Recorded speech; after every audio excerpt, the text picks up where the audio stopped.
Okay, so starting something new could be a business, maybe a project, even just a big life change. Yeah. It often feels like you're looking up at this massive mountain, right? Absolutely. You're excited, you have the vision, but then where do you even begin?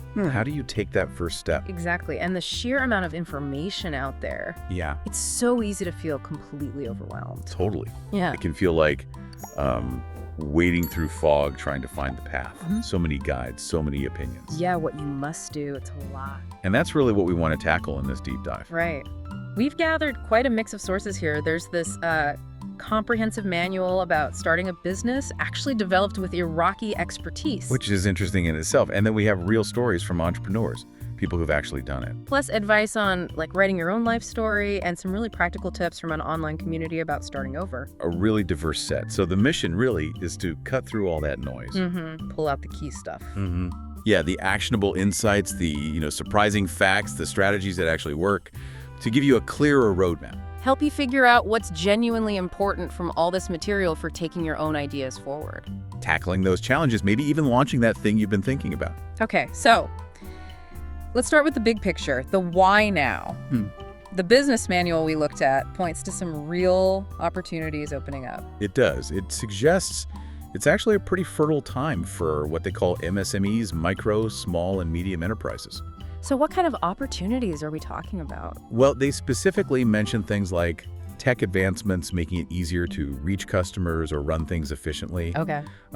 Government programs pushing for financial inclusion, even just population growth, creating bigger potential markets. Right, so these aren't just vague ideas, they're concrete factors creating space. Exactly. And it connects to a bigger idea too, doesn't it? It's not just about spotting an opportunity. No, the sources frame starting something, a business, an initiative, as a way to, create jobs, achieve self-sufficiency. Find prosperity, yeah. Yeah. Tackling big challenges like unemployment head on. It's about building agency, really. For yourself, maybe for others too. Building from the ground up, contributing to the economy. Okay, so you see the opportunity, you maybe have an idea bubbling up. The sources then talk about different ways to approach it. They distinguish between a startup and an SME. Yes, this is a common point of confusion. What's the main difference they highlight? So the manual basically defines a startup as aiming for really rapid growth.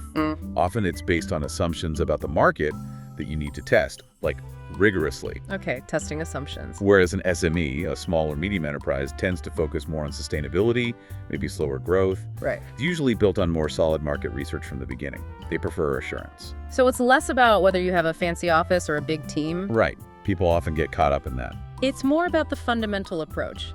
Speed and discovery versus stability and, knowing your market better up front. Precisely. And then within that, they also talk about different entrepreneurial personalities. Oh, yeah, like what? Well, there's the entrepreneur. That's someone innovating inside an existing company. Right, taking initiative, driving change within a bigger structure. Makes sense. Then there's the imitator.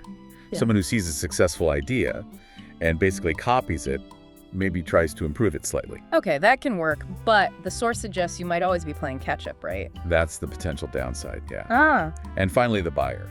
Think Warren Buffett type. Someone with capital who acquires existing businesses. Exactly. Buys them, brings in expertise, scales them up. So with these different types, what's the key takeaway for someone listening trying to figure out their own style? The manual is really clear on this. There's no single right or perfect type. The most important thing is to understand your own strengths, your own skills, and really sharpen those. It doesn't matter which label fits best. Know yourself. It comes back to that personal journey aspect we saw in the other sources too. Absolutely. So moving on from the opportunity and your style, the sources really emphasize that the real starting point isn't just having an idea for a thing. It's about identifying a problem. Yes, a problem you want to solve. This is where ideas like design thinking come in. Right, that process. Understand, observe, define, ideate, prototype, test. And the material really zooms in on that defined stage, bringing clarity and focus. Because you can't solve a problem well if you haven't defined it properly. Exactly. They even mention specific techniques, like the lotus blossom technique, to dig down into the root causes of a general problem. And a huge part of defining the problem is understanding the person experiencing it. Absolutely critical. using tools like a user anatomy canvas or figuring out their jobs to be done. What are jobs to be done? It's about understanding the tasks users are trying to accomplish, but also the obstacles they face, their frustrations, their pain points. Capturing the emotional side too, not just the practical tasks. Precisely. And understanding the gain points, what success looks like for them. They even mention mapping pain points on a complexity versus impact graph. This actually leads into a really powerful example from the sources, the GE healthcare story. Oh, the MRI machine. Yeah, that's fantastic. Gleb Dietz, the designer, he created this technically brilliant MRI machine, but then he saw kids were terrified of it. Right. He realized the problem wasn't the technology itself, it was the experience for a child. He didn't just think, I need a better machine. He saw the problem of fear and anxiety in these young patients. So he used that design thinking approach, focus on the user experience, and reframe the whole thing. Turn the MRI room into an adventure, a pirate ship, a spaceship. The scan became part of a game. And the results were just incredible, weren't they? Satisfaction scores shot up. Up to 90%. Some kids apparently even asked to go back. It just shows the power of really defining the problem from the user's viewpoint, focusing on their experience. It's about empathy, really, seeing it through their eyes. And this often gets captured in that how might we statement format. Yeah, that's a great way to frame the challenge. Okay, so problem defined, user understood. Now, the solution. Brainstorming is mentioned, of course. The classic technique, get lots of ideas out there. The key at this stage is quantity over quality, initially. Think broadly, no constraints, no immediate judgment. Right, then you need to filter them. That's where criteria like desirability come in. Do people actually want this? Feasibility, can we realistically build it? And viability, can it make money? Is it sustainable? They mentioned using something like an idea selection canvas for this. But here's a really strong theme that comes through, connecting the business manual with the stories and the personal advice. Which is?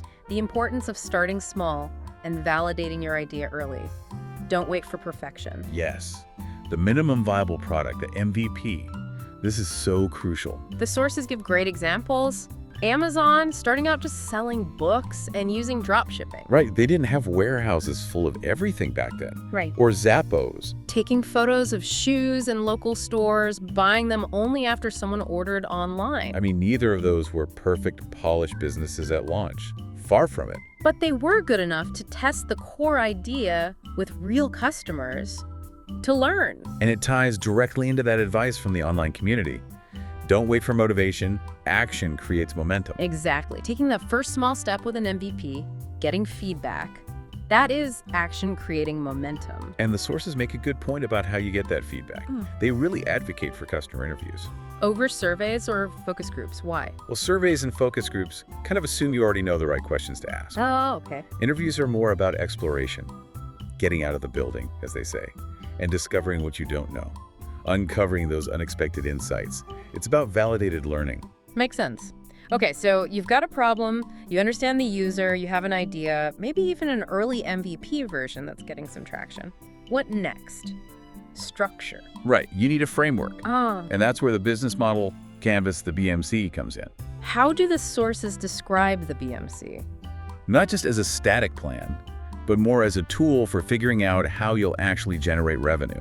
It maps out how your company creates, delivers, and captures value. It forces you to connect all the dots, right? Exactly. Instead of just a vague notion, it makes you think through all the key building blocks. Right. Like, who are your customer segments, specifically? Moving away from just everyone to distinct groups. What's your value proposition? What unique bundle of products or services makes customers choose you?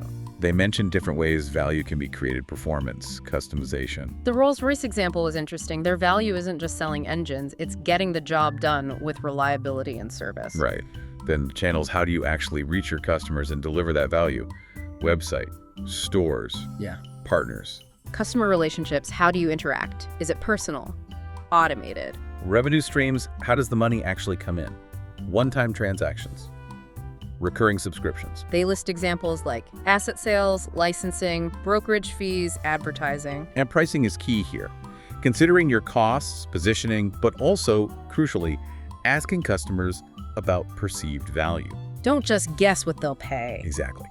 Then you have key resources and activities. What assets and actions are absolutely essential? Key partnerships, who do you rely on? Suppliers, partners. And finally, the cost structure. What are all the costs involved? Fixed, variable, direct, indirect. They emphasize listing everything and building in some buffer. So the BMC provides that high-level map. Yeah. But then you need to get practical with execution. Finances are obviously huge. Hugely important. The sources trust financial planning isn't just bean counting. It's about setting goals, managing cash flow, critical for survival, and avoiding short-term thinking. You need to understand the basics, like an income statement, Shows your profit over a period. cash flow statement, Tracks the actual money moving in and out. Vital. and the balance sheet. Snapshot of assets, liabilities, equity. What you own versus what you owe. And knowing your COGS, cost of goods sold, what it actually costs you to produce or deliver your offering. Fundamental. Uh-huh. And there's bookkeeping. The sources are clear. This is not optional. Whether it's pen and paper, a spreadsheet, or software, you have to track transactions. Keep those records, receipts, invoices, bank statements. It lets you answer basic questions. Where's the money going? Who owes us? Who do we owe? It seems overwhelming, but it's foundational. Absolutely. And a really practical tool they highlight is the break-even analysis. When should you use that? Definitely before you launch or before introducing a new product line. It tells you the point where your revenue exactly covers your costs. How much you need to sell just to not lose money. Right. It's a sanity check. Is this idea even financially viable? Is it worth it? You can use it for ongoing planning too. Okay, finances sorted. What about managing the actual work? Project management comes up. Yeah, the basics are covered. Things like the project lifecycle, understanding constraints, scope, schedule, budget, the usual suspects. And the core message seems pretty direct. It is.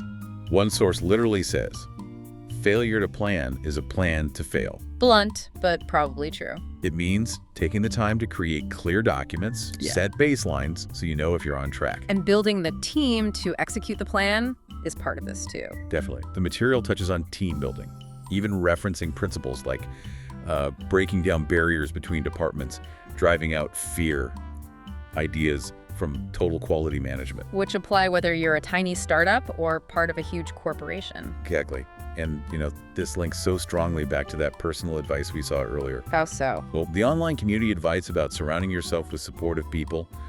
Get rid of anyone who is not attached to your future. Ah, right. That applies directly to building a business team too. Who's going to help you build this vision? Who truly supports it? Absolutely. Team isn't just boxes on an org chart. It's about trust and shared vision. Okay, so we have the structure, the plan, the financial grounding, maybe the beginnings of a team now. How do you actually get customers? Marketing and sales.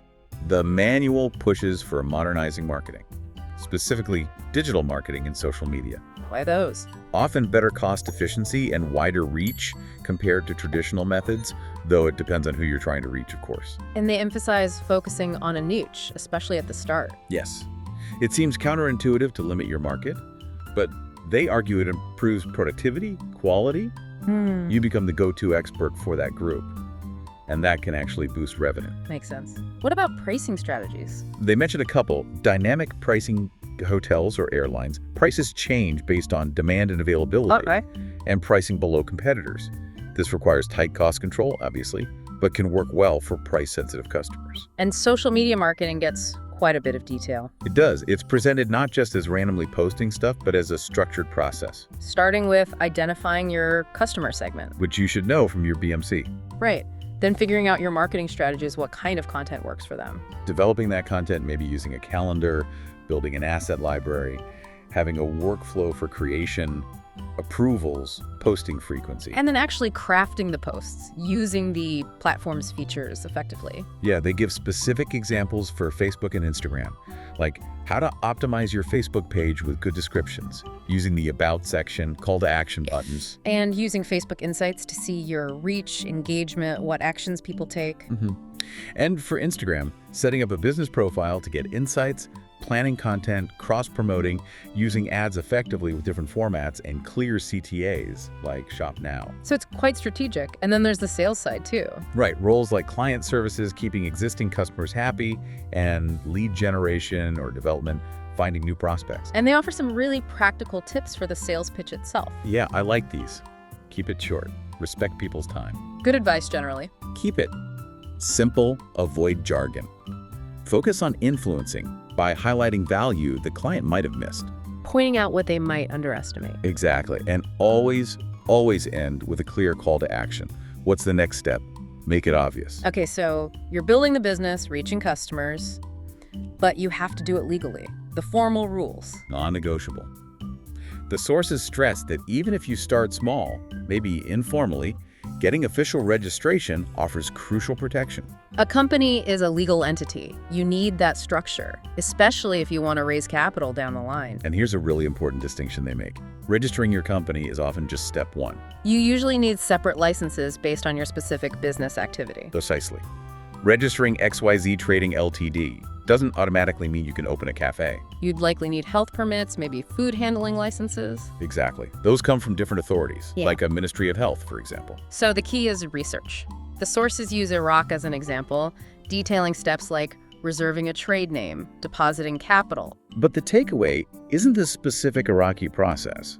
It's that you must find out and follow the specific procedures in your city, your country, for company registration, activity licenses, health codes, maybe registering machinery. And intellectual property too, right? Trademarks, patents. Yes, they briefly cover requirements for those applicant info, fees, what can't be trademarked, like deceptive marks, or what's needed for a patent, drawings describing the problem and solution. Again, you need local advice here. So lots of practical steps. And often to fuel all this, you need funding. Yeah, let's talk about finding the money. The sources outline a few paths. Loans are one option. Right, the pro. You don't give up ownership, no equity dilution. The con adds pressure on your cash flow. You have to make those repayments. They mentioned some specific funds available in Iraq back in 2020, just as an illustration of looking for local resources. Then you have investors. They compare different types, family and friends. Often faster, maybe more flexible terms initially. Good for early seed money. But the potential downside, they might not rigorously assess the business viability. It can strain relationships too. True. Then venture capitalists, VCs. Big money, yes, but also expertise, networks, credibility, they can really help you scale. The trade-off. You'll likely give up a significant chunk of your company ownership, and they have high expectations for growth and return. And angel investors. These are typically wealthy individuals investing their own money. They might offer expertise and connections too, maybe more flexible terms than VCs. But they still want a return, right? It's not charity. Definitely not. And you'll still likely give up some ownership or control. They invest because they see potential for a good return. And to attract any of these investors, you need a solid pitch deck. Yeah, the sources list the key elements. Clearly define the problem, your unique solution, the market size opportunity, your business model, who's on your team, your financials, and crucially, how much investment you're seeking and what for. Plus, contact info. Makes sense. And beyond direct funding, there's the support ecosystem. Right. Co-working spaces, incubators, accelerators. They offer resources, mentorship, connections at different stages of a startup's journey. Don't overlook those. Okay, so we've covered a lot of the practical, external stuff, the landscape, the tools like BMC, finances, marketing, legal, funding. But woven through all of this, there are these really powerful insights from the more personal sources. Yes, the life story advice, the online community, tips on starting over. This is where it really comes together, I think. How so? Well, the advice on writing your life story, it encourages reflection. Looking back at obstacles overcome, lessons learned, seeing those challenges not as failures, but as core parts of your journey. Listing turning points, adding the sensory details, the emotions. It's about understanding your own resilience, isn't it? Exactly. And that ties directly into that amazing advice from the online community about starting over, which really applies whenever you start anything new. That core idea. Don't wait for motivation. Action creates momentum. It's the perfect parallel to the MVP concept in business. Take that small, imperfect step. The energy comes from doing, not waiting. And managing your time and energy like it's gold. Cutting distractions. Absolutely essential when you're trying to build something. You need focus. And that idea of kicking yourself in gear by tackling foundational things, toxic habits, relationships, finances, health. If your personal foundation is shaky, building a stable business or project on top is incredibly difficult.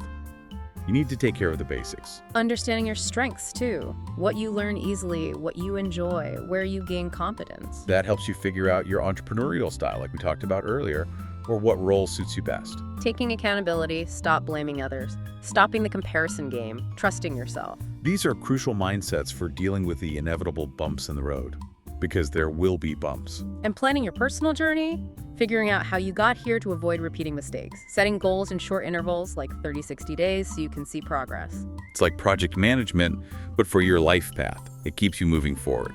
And that final piece of advice about surrounding yourself with supportive people. Get rid of anyone who is not attached to your future. We talked about the importance of the business team, but this highlights that your personal support system, friends, family, is just as vital. Wow. So it's clear, diving into all these sources, starting something new is this blend of intensely practical steps and deeply personal work. They really go hand in hand. You can't easily separate them. Okay, so let's try to wrap this up. What does this all mean for you listening right now? We've gone through this diverse stack of material. From spotting opportunities and understanding market dynamics to finding your own style. Defining the problem through the user's eyes, using tools like the business model canvas for structure. The crucial idea of validating early with an MVP, not waiting for perfection. Getting a handle on finances, bookkeeping, break even, navigating the legal stuff. Finding funding, building a team, and underpinning it all, focusing on your personal resilience, your mindset, your support system. So whether you're dreaming of launching a full-blown company, or maybe just starting a personal project, or making a big life change. The core principles seem universal, don't they? Understand the landscape, know your user or your own situation deeply. Build a plan, but keep it flexible and grounded in reality. Know your numbers, whether financial or personal metrics. Navigate the rules, whether they're legal regulations or personal boundaries. And crucially, cultivate your own energy and environment, and just take action. Don't wait for perfect, don't wait for motivation to strike like lightning, and don't think you have to do it all alone. Which brings us to a final thought for you to consider. We've seen starting involves messy action, like the MVP.